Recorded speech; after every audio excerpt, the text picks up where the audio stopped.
I firmly believe that if you're not implementing all 4 wholesale acquisition methods I'm going to outline in this video, not only are you missing out on a lot of opportunities and leaving a lot of money on the table, but your competition is going to destroy you and leave you in the dust, because I promise you, they are implementing these 4 acquisition methods.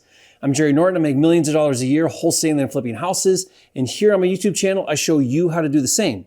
So if you want to be a flipping genius like me and live your dream life, subscribe to my channel and watch my videos. Wholesaling real estate isn't what it used to be. In the past, you could build an entire business transacting millions of dollars a year using only one primary acquisition method, the traditional low cash method. I'll explain what that is if you don't know in a minute, but today and into the foreseeable future, the low cash method won't be enough to build a sustainable business.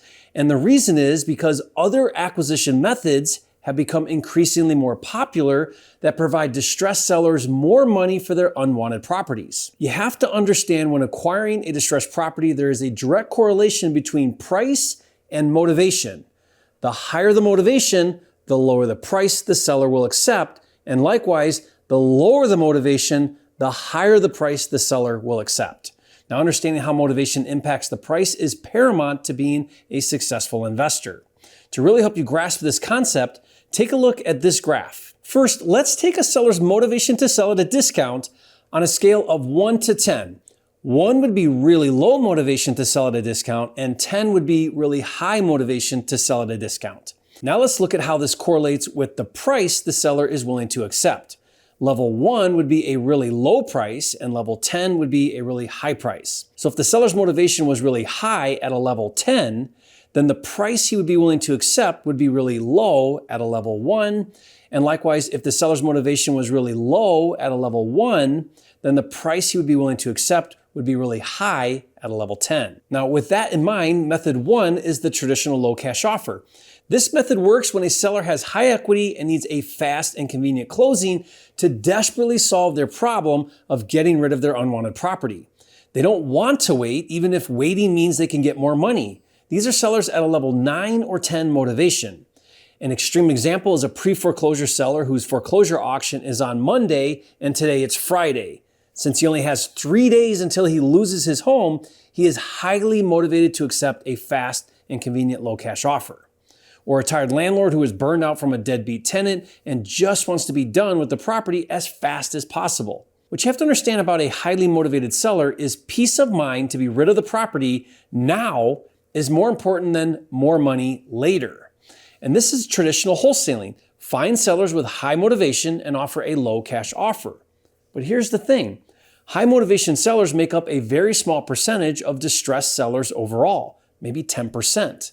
What about the other 90% of distressed sellers who still want to sell but aren't at a level 9 or 10 motivation? Well, wholesalers who only follow the low cash method completely disregard them. When those sellers don't accept the wholesaler's low cash offer, the wholesaler puts those sellers in a follow-up sequence and hopes that in time, their level of motivation will go up significantly and they'll come around to a low cash offer. But the reality is, the majority of those follow-up leads never come to fruition because those sellers either never reach level 9 or 10 motivation, or they find a better solution to sell their property for more money, which I'll discuss in a second. But first, there are 3 fundamental problems with being a one-trick pony and only doing the low cash method. The first problem should be obvious. You're not meeting the needs of the other 90% of distressed sellers who want to sell but aren't at a level 9 or 10 motivation. Second, you're wasting so much time and money on marketing to generate leads, and then by not offering a better solution that pays more money, you're completely missing out.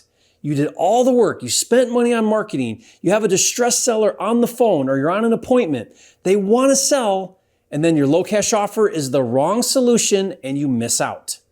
And the third problem with only following method 1 is you're going to become obsolete because your competition is offering and providing better solutions for their needs. These sellers are saying no to your low cash offer and yes to your competitors who are offering more money and providing better solutions. It's time to adapt or die. So, what are the other acquisition methods to learn and master? Let's discuss them now.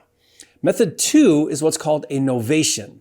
Novations have become very popular in recent years and will continue to become a powerful wholesaling method. Put simply, a novation is when you wholesale to a retail buyer on the MLS. How it works is you'll grant a price with the seller using a novation agreement that has a pre-marketing clause. Then you'll market the property for sale on the MLS, and when a retail buyer comes forward with an acceptable offer, you'll novate or change the buyer from you to the retail buyer with a new contract, and then you keep the difference. So for example, let's say that you agree on a price with the seller for $145,000. Then you list it for sale on the MLS and you contract with a buyer for, let's say, $185,000. After paying closing fees, commissions, maybe some miscellaneous repairs, and you give the seller the original agreed upon $145,000, you walk away with $25,000. Now, a novation is a great solution for sellers whose properties are in fair condition, maybe outdated, but still livable, and where the seller is moderately motivated, but can wait at least 90 days to close.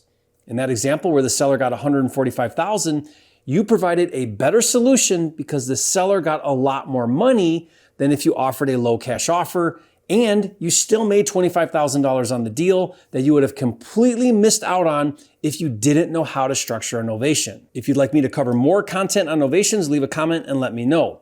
The third acquisition method is creative financing. Now, creative is appealing to sellers who are willing to wait to get some or all of their money in exchange for a higher price. The two most common creative financing strategies are seller financing, where the seller owns the property free and clear, and subject to, when the seller has an existing loan already in place. With higher interest rates, creative financing deals are very attractive if structured right with good terms. If that's the case, you can wholesale them for a premium. Now, this is a topic I've been covering extensively here on my channel. I'll put a playlist link in the description below dedicated exclusively to learning how to structure and wholesale creative deals. And here's what's crazy. We're structuring creative deals that are at full market value and even higher, and then turning around and wholesaling them for $20,000 to $35,000. Why? Because buyers are more interested in the terms of the deal than the price. For a seller who wants to sell but doesn't need all the money right away, creative is the perfect solution. And the fourth acquisition method is actually not an acquisition strategy at all. It's not even wholesaling, but I believe it's a strategy every wholesaler should do because it's still transacting deals for a profit, just like wholesaling. The method is to list the property for sale on the MLS for a 3% commission. Of course, you have to have a real estate license to do that, but it's what we call the last ditch effort.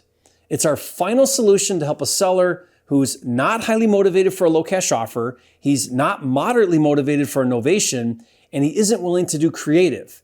He's a level 1 on the motivation scale and wants to sell, but will take nothing less than the full as-is value for his property.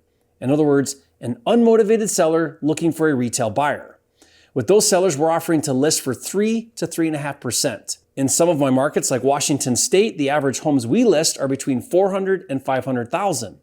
That means we earn between $12,000 to $18,000 in commissions, and we do several listings every month. That's comparable to a wholesale fee, and that's income we would have lost to another agent if we weren't licensed and willing to list for them. By the way, being a licensed investor is a controversial topic, but it's mostly from ignorance. I've had my real estate license for almost 20 years and my broker's license for almost 15 years, and I've never had an issue with wholesaling or investing with a license. You just have to learn how to properly disclose.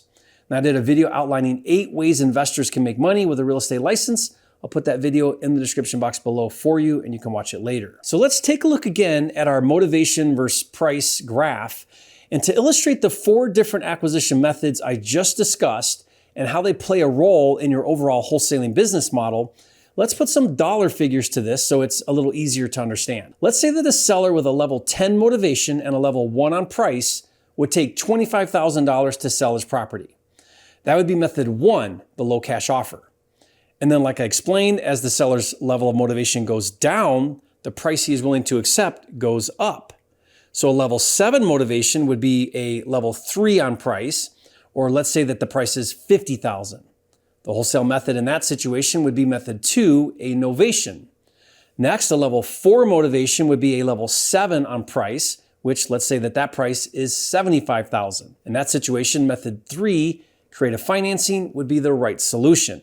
And finally, a level 1 motivation would be a level 10 on price, or let's say $100,000. In that situation, the seller isn't motivated at all and wants a retail buyer. In that situation, method 4, list the property on the MLS for a commission, would be the best solution. Now, I made up those prices just to illustrate a point. As motivation goes down, price goes up, and as motivation goes up, price comes down. And with the 4 acquisition methods I outlined, you have a solution for every level of distressed seller. That means if you master these methods and you learn how to identify which method is appropriate for each distressed seller that you encounter, you will be unstoppable because you'll be maximizing every opportunity. If you're a new wholesaler, you may be thinking, Jerry, I'm still trying to learn method 1. Now you're telling me I have to learn 3 more methods.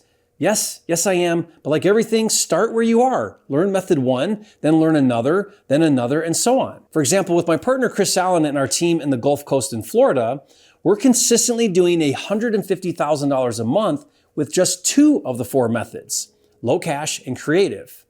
But we're about to start Novations and listings. It'll take some time, but once we have all 4 methods dialed in, we'll be doing $500,000 a month, and then we'll keep going from there. Or don't. Keep focusing on just the low cash method, but don't complain to me when you get your butt kicked by your competition, because now you know why. And don't say, I didn't warn you. But if you're serious about building a successful 6 and even 7-figure business, then my Fast Track Mentor program might be a good fit for you. To learn more about how to work directly with me and my team, go to fasttrackwithjerry.com. And finally, in order to offer the right price for each of the different acquisition methods, be sure to watch this next video where I break down the different offer formulas. So watch that video now, and remember, it's not about the money, it's about having the time and freedom to be, do, and have, and give everything God has in store for you. That's what it's all about, and I'll see you on the next video.